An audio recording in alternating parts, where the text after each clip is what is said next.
Hello বন্ধুরা, good morning. কেমন আছো তোমরা? আশা করি তোমরা সবাই খুব ভালো আছো, আর তোমাদের ভালোবাসায় আমিও খুব ভালো আছি। তো বুঝতেই পারছো এখন হয়ে গেছে সকাল, আর আমরা বেরিয়ে পড়েছি কিন্তু বেড়াতে যাওয়ার উদ্দেশ্যে। তো কোথায় যাচ্ছি তোমাদের কি মনে আছে? আগের ব্লগটা দেখেছো কি তোমরা? যারা দেখেছো তারা তো নিশ্চয়ই জানো যে এখন আমরা যাচ্ছি হায়দ্রাবাদ এআইজি হসপিটাল। ঘুরতে যাচ্ছি বলছি এই জন্যই, আমার কাছে কিন্তু ডাক্তার দেখাতে যাওয়াটাও একরকম ঘুরতেই যাওয়া। তো এখন বাজে ভোর 5টা, আর আমরা সবাই বেরিয়ে পড়েছি হাওড়া স্টেশনের উদ্দেশ্যে। কারণ সকাল 8:55 আমাদের ট্রেন, ফালুকনামা এক্সপ্রেসে আমরা যাচ্ছি হায়দ্রাবাদ। প্রথমে তো খুব ভালো লাগলো, এখন একটু আমার শরীরটা খারাপ লাগছে। তোমরা দেখো, নিশ্চয়ই বুঝতেই পারছো, দেখে মাথার মধ্যে একটু কষ্ট হচ্ছে। আসলে এটা কিন্তু একটা এসি গাড়ি ছিল। এসি গাড়িতে চারিদিকে কাঁচ তোলা থাকার দরুন আমার কিন্তু দমের কষ্ট হচ্ছিল, তাই কাঁচটা খুলে দিয়ে একটু হাওয়া খাচ্ছিলাম। তারপর আস্তে আস্তে শরীরটা ঠিক হয়ে গেল। মাথার মধ্যে খুব কষ্ট হচ্ছিল, একটা কেমন একটা মনে হচ্ছিল, মাথা ঘুরছে, বমি পাচ্ছে, কিন্তু আমার বমি হয় না, অথচ শরীরের মধ্যে কষ্ট হয়। তো আমি সবার পেছনে বসেছিলাম, তোমরা নিশ্চয়ই দেখলেই। তো চলো গাইস, তোমরা নিশ্চয়ই দেখছিলে মার কেমন করছিল। আসলে মার একটু অসুবিধা হয়, তাই মার একটু শরীরটা খারাপ লাগছে। কথা বলতে বলতেই আমরা চলে আসলাম হাওড়া স্টেশনে। মা বাবার মেয়েকে বসিয়ে রেখে আমি আর আমার হাজব্যান্ড একটু চারিদিকে ঘুরছিলাম। তো এখন যেহেতু ট্রেন এসে গেছে, এবার ট্রেনে ওঠার পালা। তো চলো ট্রেনে উঠে আবার তোমাদের সাথে গল্প করবো।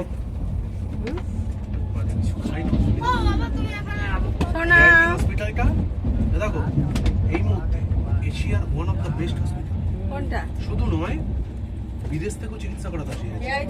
বিশেষ করে নতুন যে কমপ্লেক্সটা যেটা আমরা যাচ্ছি, গাচ্চিবৌলিতে যে মেশিন আছে, অনেক নাকি বিদেশের হসপিটালে ওরকম সুন্দর মেশিন নেই। ওই জন্য তো ওখানে গিয়ে আমি সব কিন্তু টেস্টটা হচ্ছে আবার খুবই কষ্ট, মানে কম খরচে টেস্ট। ট্রেনে তো উঠেও পড়েছি, আর ট্রেন ছেড়েও দিয়েছে, তোমরা তো বুঝতেই পারছো নিশ্চয়ই। আর এখন কিন্তু হয়ে গেছে দুপুরবেলা, এবার কিন্তু খাওয়া দাওয়ার পালা। আগের ব্লগটায় তোমরা নিশ্চয়ই দেখেছো যে আমি কালকে বিকেলেই রান্না করে নিয়েছিলাম ডাল, আলু ভাজা, পটল ভাজা, আর আলু পোস্ত, আর পটল দিয়ে আলু দিয়ে পনির দিয়ে ডালনা, আর এনেছিলাম টক দই আর ভাত।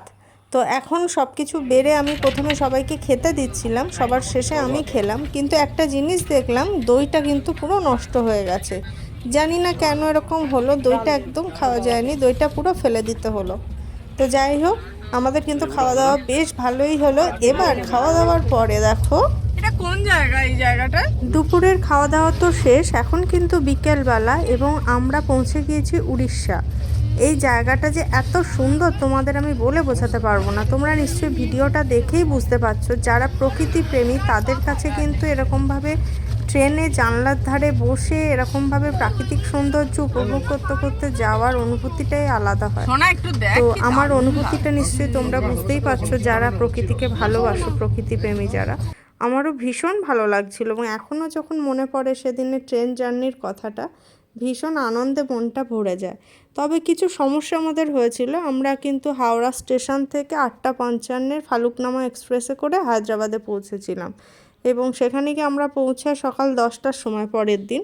তো যে ট্রেনটায় আমরা ছিলাম, এই ট্রেনটার সমস্যা যেটা হয়েছিল, এসি ট্রেন, কিন্তু এর দরজা একটু প্রবলেম থাকায় মানে রুমগুলো ভালো করে, কূপগুলো ঠান্ডা হচ্ছিল না, যার জন্য আমাদের মাঝে মধ্যে ভীষণ গরম লাগছিল, কষ্ট হচ্ছিল। আর আমার হাজব্যান্ড বারবার কমপ্লেন করছিল, ওই কিছুক্ষণ অন্তর এসে এসে ঠিক করে দিচ্ছিলো, আবার প্রবলেম করছিল। আর রাতের খাওয়াটা আমরা প্যান্ট্রির থেকে খেয়েছিলাম। তবে এখানে একটা কথা বলি, এখানে প্যান্ট্রিতে যা যা খাওয়ার দেয়া থাকে, মানে অ্যাকচুয়ালি তোমার মেনুতে যা যা থাকে, ওরা কিন্তু সেটা দিতে চায় না, দেয়ই না অনেক সময়। তাই খাবার নেওয়ার সময় গুগল থেকে আইআরসিটিসির যে মেনুটা সেটা ভালো করে দেখে নেবে এবং সেটা মিলিয়েই খাবারটা তোমরা চেয়ে নেবে, না হলে কিন্তু ওরা অনেক সময় অনেক কিছু দিতে চায় না, যেমন দই দিতে চায় না। তারপরে ওই সকালে ব্রেকফাস্টে যেগুলো থাকে অর্থাৎ ডিম আর পাউরুটি এটা তো দেবে, কিন্তু বিভিন্ন সস, গোলমরিচ, নুন এগুলো ওরা কিন্তু দিতে চায় না। তো এগুলো তোমরা কিন্তু চেয়ে নেবে। আর আমাদেরও এই সমস্যাগুলো একটু হয়েছিল, কিন্তু তবে আমার হাজব্যান্ড কমপ্লেন করায় সব কিছু সমস্যারই প্রত্যেকটারই সমাধান হয়েছিল, কোনো অসুবিধা কিছু হয়নি এবং আমরা খুব ভালোভাবেই হায়দ্রাবাদে পৌঁছেছিলাম। তো অনেক বকবক করলাম, এবার একটু দেখো বাইরের দৃশ্যটা কতটা সুন্দর, আর আমার মতো তোমরাও চলো একটু উপভোগ করো।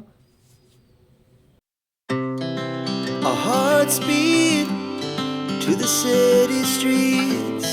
We began to feel the fire. We rise like tall buildings as the chemicals they take us higher. The night's young and it's just begun as she puts her hand in mine. ওই যে এখন তুলে দিন নাহলে আর পরে ভাই যাবে না।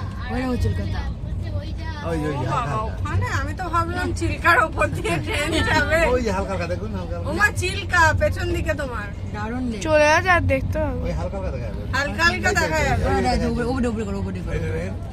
হালকা হালকা দেখা যাবে। দেখো দেখো দেখো চিল্কা, এই যে এই যে চিল্কা Wow! দেখেছো? হ্যালো, তোমার কি অবস্থা চিল্কার? আবার কি দেখবে তুমি? লেক তো এটা আমাদের ওখানে জল কর্ম না। এখন হয়ে গেছে রাত, আর আমরা কিন্তু রাতের খাবারটা প্যান্ট্রির থেকে খেয়েছি, বেশ ভালোই ছিল খাবারটা। আর এখন আমরা শুয়ে পড়েছি, আমরা মানে আমার মেয়ে শুয়েছে এখন। আমি ওর আর আমার জন্য একটাই সিট নিই, আলাদা করে ওর জন্য নিই না, কারণ এখনও ওকে না আমি আলাদা করে শুতে দিই না। তো ও শুয়েছিল, আমি ওর পায়ের দিকে বসেছিলাম, মাঝে মধ্যে একটু শুচ্ছিলাম। এখন কিন্তু মাঝরাত হয়ে গেছে, এত অপূর্ব এত অসাধারণ আমার অভিজ্ঞতা ছিল, কি বলবো, এত ভালো লাগছিল। এইভাবে রাত্রিবেলা একটা দিক পুরো পর্দা দিয়ে ঢেকে দিয়ে ঘরের মতো বানিয়ে নিয়েছিলাম, কেবিনের মতো বানিয়ে নিয়েছিলাম সিটটা। আর এদিকে জানলার ধারে সিট, যদিও এই সিটটা কিন্তু আমাদের ছিল না, আর একটা ফ্যামিলি গিয়েছিল, তাদের সাথে ওখানেই আমাদের ট্রেনে পরিচয় হয়। যদিও আমি ট্রেনে কারোর সাথে খুব একটা কখনো কথাবার্তা বলি না, কিন্তু এই ফ্যামিলিটার সাথে যে কোনো কারণেই হোক আমাদের ভীষণ ভালো একটা ওই কিছুক্ষণের জন্যই সম্পর্ক হয়ে যায়, যে আমাকে এইদিকে সিটটা উনি ছেড়ে দেন। ছেড়ে দেওয়ায় আমি এত সুন্দরভাবে এখানে বসে বাইরের দৃশ্য দেখতে দেখতে যাই। এটা কিন্তু বিশাখাপত্তনম, এখানে এসে ট্রেন দাঁড়ায় এবং এখানে এসে ইঞ্জিন চেঞ্জ হয়, তাই ট্রেনটা আবার উল্টো দিকে যায়। তো দেখো, আজকের ভিডিওটা এই পর্যন্তই থাকলো। তো কেমন লাগলো অবশ্যই আমাকে কিন্তু জানিও। আবার কালকে সকালেই তোমাদের সাথে দেখা হচ্ছে নেক্সট ভিডিওতে। তো টাটা, ভালো থেকো সবাই।